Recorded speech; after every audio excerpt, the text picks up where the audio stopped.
Hola a todos, saludos, un gusto estar de nuevo compartiendo este momento. Miramos en la palabra de Dios a los eventos que transcurrieron esa última noche antes que el Señor sea crucificado, y hoy vamos a estar viendo el juicio de Jesús, más específicamente Jesús ante el concilio de los líderes religiosos de Israel. Y en esto vemos algo muy interesante porque los judíos ya querían deshacerse de Jesús y de alguna manera tenían que encontrarle culpable, porque ellos necesitaban eso para poder entregarle a las autoridades romanas, para que ellos a su vez dieran el visto bueno y así Jesús pueda ser ejecutado. Entonces, ellos están haciendo todo lo posible para encontrar algo en lo que Jesús pueda ser declarado culpable. Vamos a ver qué dice ahí entonces Marcos, el capítulo 14 y versículo 53. Dice que trajeron pues a Jesús al sumo sacerdote y se reunieron todos los principales sacerdotes y los ancianos y los escribas. Y Pedro les siguió de lejos hasta dentro del patio del sumo sacerdote. Y estaba sentado con los alguaciles calentándose al fuego. Este evento, este juicio fue armado rápidamente. Entonces por eso es que encontramos un ambiente que no era tan formal. Estaba allí en la casa del sumo sacerdote y Pedro les sigue y se encuentra allí en el patio calentándose con los líderes religiosos. Seguramente Pedro sintió quizás un poco de remordimiento. Como sabemos, después de que a Jesús lo aprendieron, todos los discípulos huyeron, y con ellos también Pedro, pero yo pienso que seguramente él, o por remordimiento o curiosidad, o el querer saber si aún él podía hacer algo, los siguió y estaba allí sentado calentándose, esperando una oportunidad. Pero las cosas son así, hay que encontrar a Jesús culpable, esa es la meta de los líderes religiosos. Entonces dice en el versículo 55, los principales sacerdotes y todo el concilio buscaban testimonio contra Jesús para entregarle a la muerte, pero no lo hallaban. Tenían que entregarle a Poncio Pilato y tenían que traer causas verdaderas. Tenían que tener un caso bien formado contra Cristo Jesús. Entonces, ellos trataban de buscar alguna manera de hallarlo culpable, pero no la hallaban. Fíjense versículo 56. Muchos decían falso testimonio contra él, mas sus testimonios no concordaban. Entonces se dan cuenta de la farsa que se está viviendo en este momento, lo ridículo de la situación. Los líderes religiosos estaban dispuestos a hacer cualquier cosa con tal de hallar a Jesús culpable. Y entonces habían contratado a gente para que diga ciertas cosas acerca de Jesús en contra de Jesús, pero ellos mismos, las cosas que decían se contradecían uno al otro. Entonces estas cosas no las podían traer delante de Poncio Pilato, tenían que seguir investigando, tenían que seguir acosando de alguna manera a Jesús para encontrar un testimonio que él lo declarara digno de muerte. Entonces dice que levantándose unos, versículo 57, dieron falso testimonio contra él. Entonces estamos hablando aquí de que Marcos nos dice de que lo que se va a decir a continuación es un testimonio falso. Ellos dicen, nosotros le hemos oído decir, yo derribaré este templo hecho a mano y en 3 días edificaré otro hecho sin mano. Encontramos que Jesús nunca hizo una declaración así. El Señor nunca dijo que Él iba a derribar el templo. En realidad, el Señor Jesús cuando habló de esto, estaba hablando de otras cosas. Por ejemplo, si vamos a Juan y al capítulo 2, Juan en el capítulo 2 nos muestra a Jesús hablando de sí mismo. Juan 2, versículo 19. Jesús dice, destruid este templo y en 3 días lo levantaré. Dijeron luego los judíos: en 46 años fue edificado este templo, y tú en 3 días lo levantarás. Mas él hablaba del templo de su cuerpo. Así que esa fue una de las oportunidades en que Jesús hablaba acerca del templo, pero se estaba refiriendo a sí mismo. También si vamos a Mateo en el capítulo 24, en el versículo 2, 1 y 2, dice que Jesús salió del templo y se acercaron sus discípulos para mostrarle los edificios del templo. Y respondiendo él les dijo: ¿ves todo esto? De cierto os digo que no quedará aquí piedra sobre piedra que no sea derribada.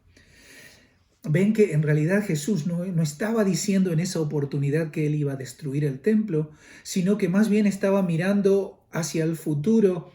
Seguramente en esa oportunidad el Señor estaba mirando al año 70, cuando Tito invadió a Jerusalén y destruyó el templo. Pero no está hablando de algo que él en realidad iba a hacer.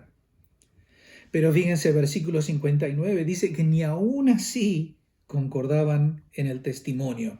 Entonces, fíjense que lo que estamos viendo en este caso es un montón de gente confabulada en contra de Jesús, y encontramos un juicio que está basado en la mentira. Y están hablando mentiras acerca de este personaje, este ser que es el más santo, poderoso, sublime en toda la historia de la humanidad, y están tratando de buscar algo para acusarle.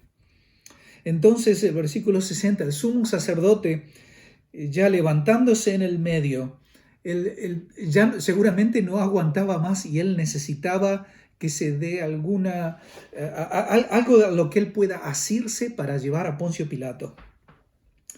Preguntó a Jesús diciendo: ¿no respondes nada? Y me parece que él a esta altura ya estaba frustrado. ¿Qué testifican estos contra ti? Mas él callaba y nada respondía. Entonces el sumo sacerdote le volvió a preguntar, y esta vez le hizo una pregunta directa: ¿eres tú el Cristo, el Hijo del Bendito? Es decir, ¿eres tú el Mesías? ¿Eres tú aquel del cual el Antiguo Testamento menciona en tantas oportunidades que Dios iba a enviar a este Mesías que iba a rescatar a Israel? Entonces Jesús le dijo: yo soy, y veréis al Hijo del Hombre sentado a la diestra del poder de Dios y viniendo en las nubes del cielo. Ahora, cuando el Señor dice esto, los líderes religiosos enseguida entendieron qué es lo que le estaba diciendo, porque a los pasajes bíblicos que Jesús se refería eran cosas conocidas de ellos, en las cuales se hablaba del futuro Mesías.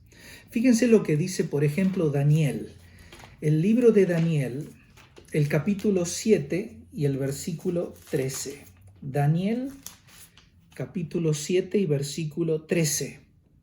Dice: miraba yo en la visión de la noche, y he aquí, con las nubes del cielo, venía uno como un hijo de hombre, que vino hasta el anciano de días, y le hicieron acercarse delante de él, y le fue dado dominio, gloria y reino, para que todos los pueblos, naciones y lenguas le sirvieran. Su dominio es dominio eterno que nunca pasará, y su reino uno que nunca será destruido. Entonces encontramos esa frase del Hijo del Hombre viniendo en las nubes del cielo. Eso viene de Daniel, el capítulo 7. Pero también encontramos de que en esos tiempos abundaban libros sobre temas bíblicos, y más que nada libros sobre temas apocalípticos que tenían que ver con juicio, con la venida de Dios, con Dios restaurando a su pueblo Israel, pero que por supuesto no son libros canónicos. Y encontramos allí en el libro de Judas que Judas cita al libro de Enoc. Y hablando de Enoc, Judas dice en los versículos 14 al 16: de estos también profetizó Enoc, y se refiere allí a los malvados, a los inicuos. Séptimo desde Adán diciendo, he aquí vino el Señor con sus santas decenas de millares para hacer juicio contra todos y dejar convictos a todos los impíos de todas sus obras impías que han hecho impíamente y todas las cosas duras que los pecadores impíos han hablado contra él. Estos son murmuradores querellosos, andan según sus propios deseos, cuya boca habla cosas infladas, adulando a las personas para sacar provecho. Entonces la venida del Señor va a ser un evento maravilloso en el cual el Señor va a volver con decenas de millares de sus ángeles y va a venir a juzgar. Entonces Jesús, al hacer esa declaración allí en el versículo 62, lo que está diciendo a estos líderes religiosos y a estos falsos testigos que lo estaban enjuiciando, el Señor dice, yo soy el juez que ha de venir y que ha de juzgar en verdad a todos y a todas las cosas. Entonces, por esa razón, el sumo sacerdote, rasgando su vestidura, dice, ¿qué más necesidad tenemos de testigos?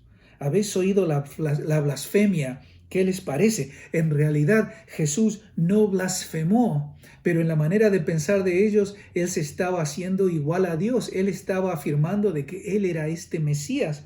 Entonces, en los oídos del sumo sacerdote esto le pareció, me parece que aquí está la prueba que necesitamos. Pero no estaba muy seguro porque les pregunta a los otros, ¿qué les parece? Y ellos entonces le condenaron declarándole ser digno de muerte. Pero yo quiero entonces pasar un tiempo hablando sobre este asunto de que el juez que está por venir, que Él va a restaurar todas las cosas. En cierto modo, el pensar en Jesús en esta manera nos hace pensar de que en esta vida las cosas son un poco, es difícil, es complicado el pensar de que mi vida está tan abierta delante de Él, que yo soy tan vulnerable y que yo le debo todo a Él. En realidad, por el otro lado, a mí me parece de que el hecho de que Jesús está por volver otra vez también es un motivo de fuerza y de aliento para nosotros, porque cuando llegue el tiempo, el Señor va a acomodar todas las cosas. Y aquellas cosas que necesitan ser juzgadas, aquellos que necesitan ser juzgadas, así va a ser. Y Él va a hacerlo, pero en verdad. Cuando yo estudiaba este pasaje me quedó en la cabeza este versículo allí en el libro de Judas, el versículo 16, que en cierta manera describe a esta gente que está en contra del Señor Jesús y que cuando Él venga va a juzgar. Estas cosas que vemos en el versículo 16 de Judas, en cierta manera nos están hablando de estas personas que Jesús enfrentaba allí en Marcos 14. Pero eso también me hizo pensar a mí en mi propia vida, porque el juez que viene es un juez totalmente imparcial. El juez que va a venir es un juez que me va a mirar a mí tal cual como soy y me va a dar pago por lo que yo he hecho o dicho tal cual es. Y Él de ninguna manera va a aceptar de mí excusas. Fíjense lo que dice el versículo 16. Dice que algunos son murmuradores. ¿Quiénes son los murmuradores? Los murmuradores son los que se quejan. Los que se quejan constantemente de que las cosas no van como a ellos les gustan. Después dice que son querellosos. Querellosos porque ellos no solo se quejan de lo que a ellos les ha tocado en esta vida, sino que a la vez ellos buscan una razón para culpar a alguien de esto. Fíjese que dice que andan según sus propios deseos. Esta gente es egoísta. Son gente que con intensidad buscan el placer propio. Ellos siguen sus propios deseos y tratando de llenar, de satisfacer sus propios placeres. Pero además de eso son gente que no tiene amor. Esta gente habla cosas infladas, adulando a gente para sacar provecho. Entonces, de ninguna manera encontramos a esta gente hablando cosas para dar aliento, un aliento genuino, amoroso. Ellos lo hacen para sacar alguna tajada. Algo me tienen que dar de esto, yo algo voy a recibir de esta persona. Este es el tipo de gente que cuando venga el Señor va a juzgar. Y nosotros seguramente podemos decir allí en Marcos 14 encontramos este tipo de gente. Pero a mí me parece que tenemos que mirarnos a nosotros mismos, a nuestro corazón y a nuestra propia mente. Nosotros vamos a comparecer delante de Dios. Y yo estaba mirando allí en el Nuevo Testamento, por ejemplo, en 1 Corintios y el versículo 3. Versículo 13 que dice, la obra de cada uno se hará manifiesta. Es decir, que nada de lo que hagamos va a quedar oculto. Delante del Señor va a quedar como un libro abierto.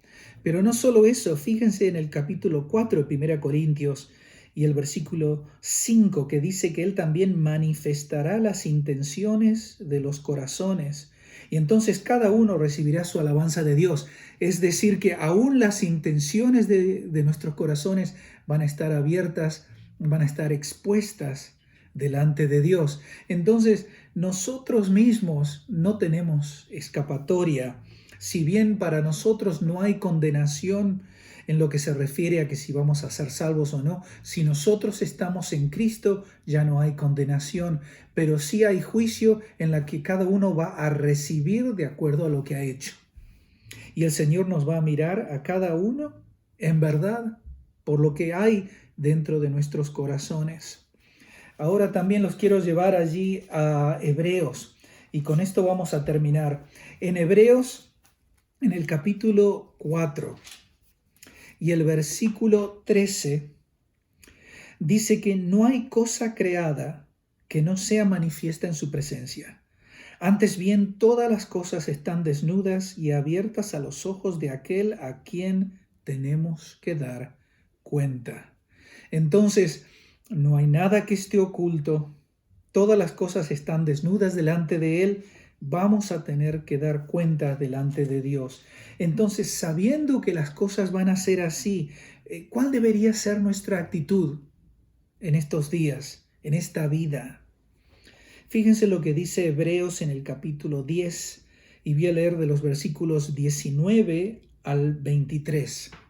Y dice, así que hermanos, teniendo libertad para entrar en el lugar santísimo por la sangre de Jesucristo, por el camino nuevo y vivo que Él nos abrió a través del velo, esto es, de su carne, y teniendo un gran sacerdote sobre la casa de Dios, acerquémonos con corazón sincero, en plena certidumbre de fe, purificados los corazones de mala conciencia y lavados los cuerpos con agua pura.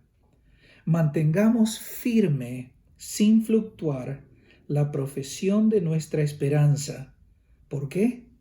Porque fiel es el que prometió. Entonces, allí en Marcos, el Señor les declara que es el juez que va a venir. Y lo más curioso y trágico y triste de la historia es de que estos hombres, estos líderes estaban enfrente del juez supremo, del Creador. Y fíjense lo que dice el versículo allí 65, estamos de vuelta en Marcos 14. Dice que algunos comenzaron a escupirle y a cubrirle el rostro, darle de puñetazos y decirles, profetiza. Y los alguaciles le daban de bofetadas. Y pongan ese mensaje del lado de lo que leímos recién en Judas, que el Señor vuelve con sus millares de millares para juzgar a los impíos. Qué gran contraste, qué triste ver la ceguera de esta gente, qué triste ver la arrogancia, pero qué triste también ver en nosotros cuando a veces pecamos de ser ciegos, de no mirar las cosas como son, de realmente ver al Señor como Él es y de buscarle y de honrarle. Entonces quiere el Señor que al mirar a nuestro corazón en este momento, que Él encuentre cosas que le agraden. y de que en estos días nosotros estemos creciendo en Él, en el conocimiento de Él y creciendo en nuestra manera de agradarle. ¡Qué juicio terrible! Y las cosas, como sabemos, para nuestro Señor se van a ir complicando más y más en los próximos versículos. Pero sabemos que al final de todo esto el Señor es victorioso, y por eso es que hoy estamos hablando de esto con seguridad, con certeza y con gozo, porque sabemos que la victoria ya fue ganada. Gracias a todos por compartir este momento. Espero que el Señor les haya hablado a su corazón, y ya nos vamos a volver a ver entonces con el siguiente devocional.